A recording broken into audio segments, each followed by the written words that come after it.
story begins with a flashback of Haruto saying goodbye to his childhood friend. Back to the present, while Haruto is traveling on a bus in which other passengers are also on board. The bus suffers an accident that causes Haruto's death.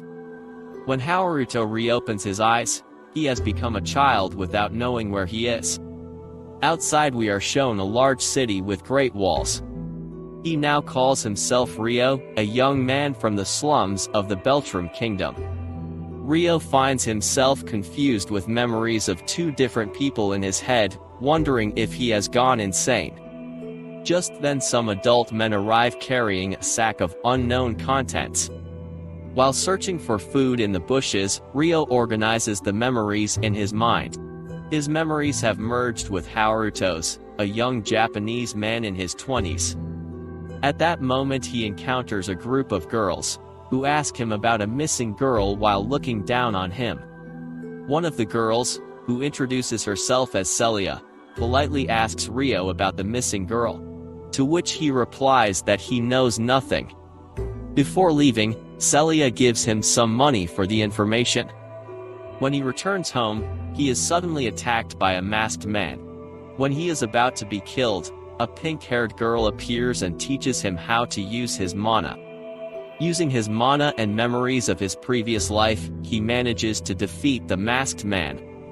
At that moment, inside the sack that the men brought earlier was the missing girl, which the previous group of girls were looking for. After returning the girl with the others, where he discovers that they are royalty, he is then taken to the castle as a suspect. Back at Ryo's house, some knights search the place. They find a man alive, but he is killed by a man covered in a black cloak. In the castle, Ryo is tortured by the deputy captain of the royal guard named Charles. When the kidnapped girl, named Flora, wakes up, she says that Ryo has saved her. He is then released from the torture, but he faints. When Ryo wakes up, Celia is beside him and tells him that he will have an audience with the king, who will thank him for saving his daughter. In gratitude, the king gives him the opportunity to enter the Royal Academy. At the Royal Academy, Ryo shows up and is despised by the other students. There is also Celia, who is a teacher at the academy. After class, Ryo goes to Celia's office, who teaches him to read. She also realizes that he is good at calculations, since Haruto was a college student. During sword training, Ryo proves to be very good with the sword thanks to his previous life training as Haruto. He is congratulated by the sword master. Ryo goes on with his life at the academy, learning from Celia, despised by the other students, and having memories of his previous life. In the results of the academy exams, Ryo comes in first place, tied with Princess Christina. So other students led by Alphonse say he cheated. But they are refuted by Princess Christina and Celia. Sometime later, Ryo is still studying and getting along well with Celia. She promises to help him as much as she can. 5 years later at the academy, Ryo is chosen to participate in the tournament, along with the Knights of the Kingdom. Later, while Ryo is talking to Celia, he tells her that he is not thinking of becoming a knight. He is going on a trip to Yagumo, where his parents were from. On the day of the tournament, Ryo has to fight Charles, the knight who had tortured him before. Ryo quickly defeats him. That night, Charles meets the man who had murdered Flora's kidnapper, which Charles says is the ambassador of the Proxian Empire. Charles also tells him about his past with Ryo, which surprises the man. Some time later, in a magic class, Celia demonstrates a very skillful use of magic, and we learn that Ryo cannot make use of magic formulas. Then in an outdoor exam, by taking a detour from the original path, the students are attacked by monsters sent by the man in black cloak. In the middle of the attack, Princess Flora falls off a cliff, but is saved by Ryo, who ends up falling in her place. The students manage to defeat the monsters. One of them blames Rio for pushing Princess Flora. While discussing about going back to look for Rio, they are attacked by a giant monster, which forces them to flee. After saving Flora, who was left behind, and defeating the monster, Rio decides to leave the place while the cloaked man sees him from the sky. Later, Celia overhears the academy director talking to some nobles who decide to blame Rio for Princess Flora's accident. That night Rio visits Celia to say goodbye, as he is leaving on a trip to Yagumo, promising Celia to send him letters. Meanwhile, elsewhere, Duke Huguenot sends a beast girl to assassinate Rio. Sometime later, Rio arrives in the city Amand in another realm. In the street Rio feels that someone is following him, but when he checks there is no one, thinking that he was too tense. In the city, Rio realizes that in this city they sell food common in his previous world. These foods come from the Rika Trade Guild, where Rio buys many supplies. He also sends a letter to Celia signed with the name Haruto. After leaving the city Amand, on the way, Rio finds someone lying on the ground, but when he tries to help, the person attacks him, revealing to be the beast girl sent to kill him. After fighting and defeating the girl, Rio knocks her unconscious. He also sees that the girl is wearing a bomb collar and uses magic to remove it. In a flashback we are shown that the beast girl, named Latifa, was actually one of the girls who was on the same bus that Haruto was on, and she had also been sent to this world. After Latifa wakes up, she tells Rio who sent her. After Rio releases her, she decides to join him. That night, while they sleep, Rio hears Latifa talking in her sleep, realizing that she was also from Japan. After traveling for a while, Rio and Latifa arrive at a forest with a giant tree. While camping for the night, Rio is surprised by a mysterious wolf. The mysterious wolf releases a light that blinds Rio. At that moment he is attacked by a group of beast girls, who claim that he kidnapped Latifa during the fight and attack, which knocks Rio out. Rio has a dream with the pink-haired girl who had appeared to him earlier. She calls him Haruto and tells him that they are connected, then she disappears. When he wakes up he is chained up, so Latifa gets upset. An old woman appears and apologizes to Rio, also making the other girls apologize. The next day, Rio meets with the elders of the spirit village, known as Ursula, Sildora and Dominic. To thank Rio for freeing Latifa, they let him stay in the village for a while. The elders also agree to teach Rio spirit arts. At that moment a girl named Dryas appears, who is a spirit. She tells Rio that he has a spirit inside him, which is very powerful. The village gives Rio a house, so that he can live in it with Latifa. Ursula also tells him that the girls who attacked him earlier will stay with him and Latifa. Time passes as Rio has fun in the spirit village, spending his time with Latifa and the girls, also training with them. Sometime later, an event takes place in the village, featuring Dryas, the spirit of the world tree. Meanwhile, elsewhere, a black-robed man named Rice and a young man steal an egg from a cave. As they leave, Rice realizes that they are being chased by flying monsters, for which he smiles.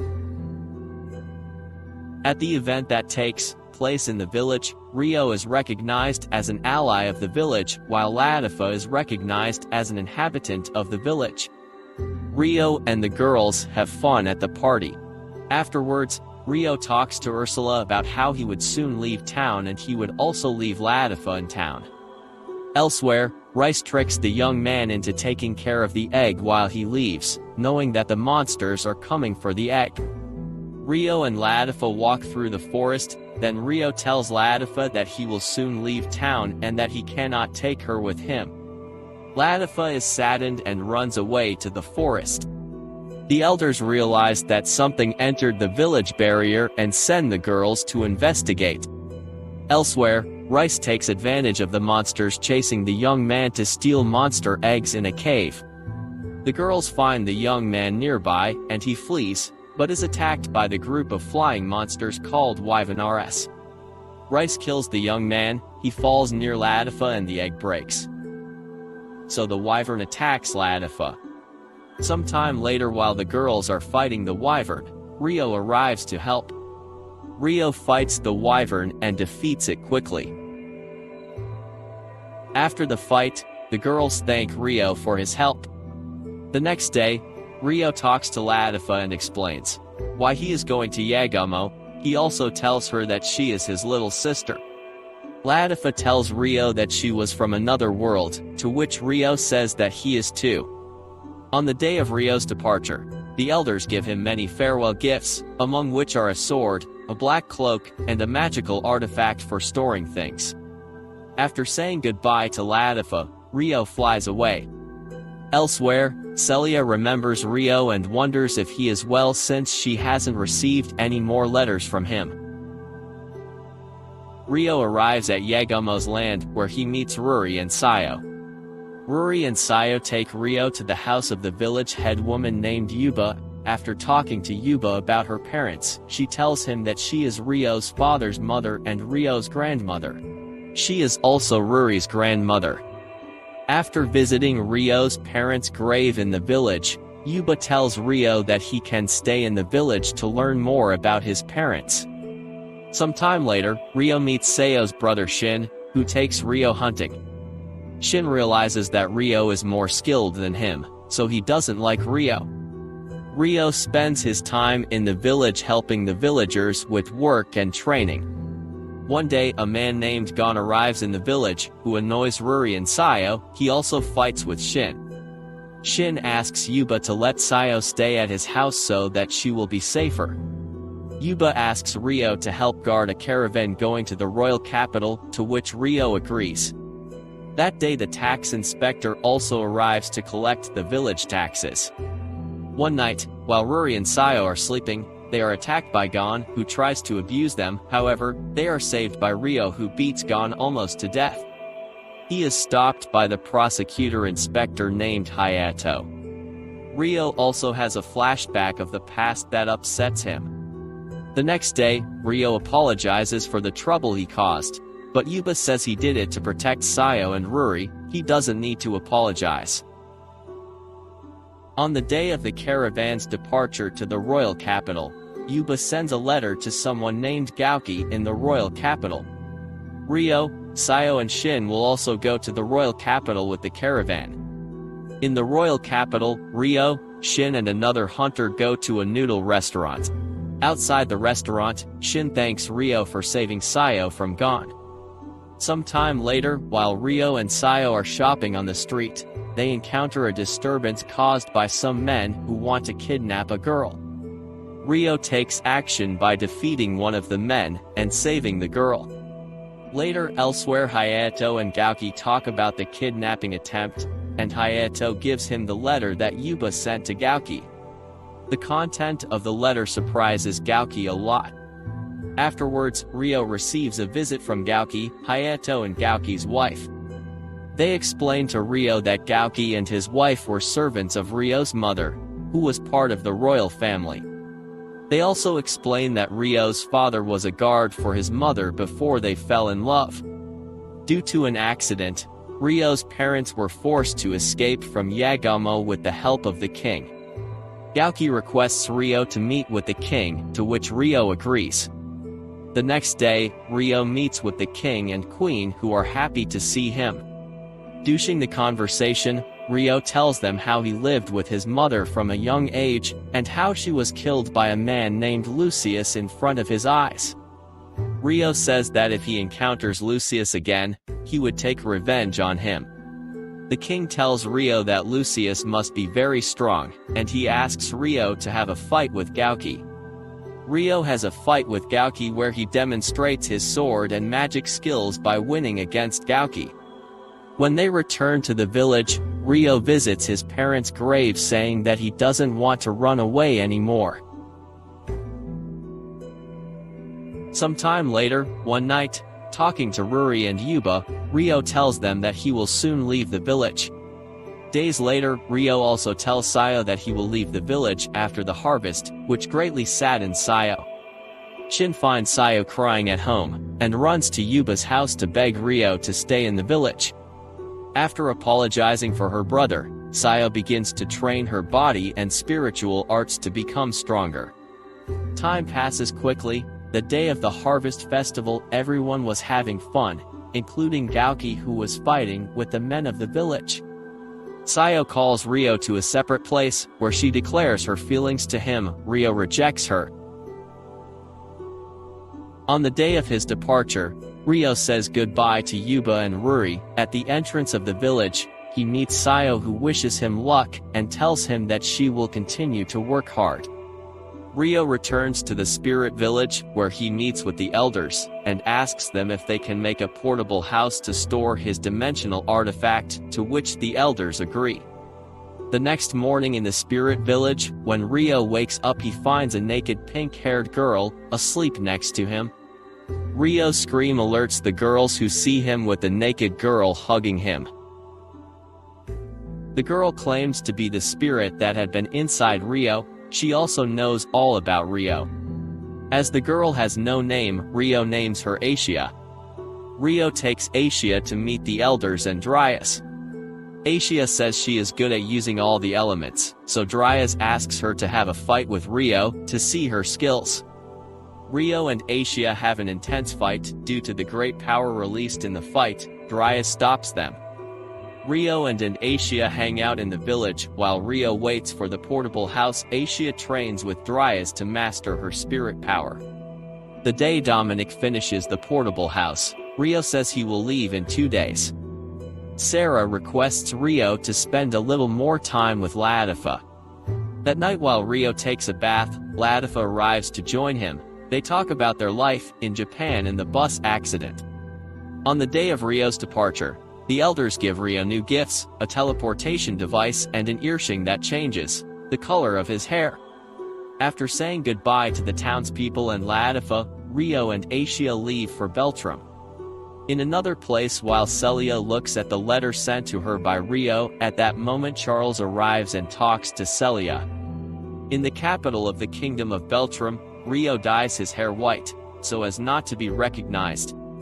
In a store, Ryo learns that there will soon be a noble wedding in the city. Afterwards, Ryo and Asia search for Celia at the academy, but cannot find her. After hypnotizing a teacher at the academy, Ryo learns that Celia will marry Charles, which surprises Ryo. The teacher also tells Ryo that the Proxia Empire had defeated the Bertram Kingdom. That was one of the reasons for Celia and Charles' wedding. Elsewhere, Celia's father has a conversation with Charles and Celia. He mentally apologizes to Celia for the situation. Later, when Celia is about to burn the letter, Ryo appears in front of her. Ryo asks Celia if she wants to get married, after which they have an argument, which ends with Celia asking Ryo to leave. Outside the castle, Ryo is unsure about Celia's feelings, so he decides to investigate the situation further. The next day, the day of the wedding, Patience's Christina visits Celia, and apologizes, saying that it is her and the royal family's fault that Celia is now unhappy. Later, on the way to the wedding venue, Asia contacts Celia. She sees Ryo in the crowd, then Celia starts to cry. Before the wedding begins, Ryo attacks, hits Charles, saying that he came to take revenge on him, and kidnaps Celia. Douching the escape, a large number of soldiers follow Ryo. Ryo hands Celia to Asia to take her out of the city, while he distracts the soldiers. Douching Ryo's battle against the soldiers, Alfred, the captain of the royal guard, arrives. Alfred and Ryo engage in an intense fight. Alfred uses a powerful move with his sword, which Ryo takes advantage of to escape. Ryo meets Celia and Asia outside the city. At that moment, while they are talking, beams of light fall from the sky. At that moment, Asia asks Ryo to help them. Ryo does not know what Asia is referring to. Where the beams of light fell, Japanese children appear and are kidnapped by some men. Ryo arrives to rescue the youngsters. Among the youngsters, Ryo finds his childhood friend from Japan, Mioru Iase. I hope you liked the recap. If so, don't forget to subscribe and like it.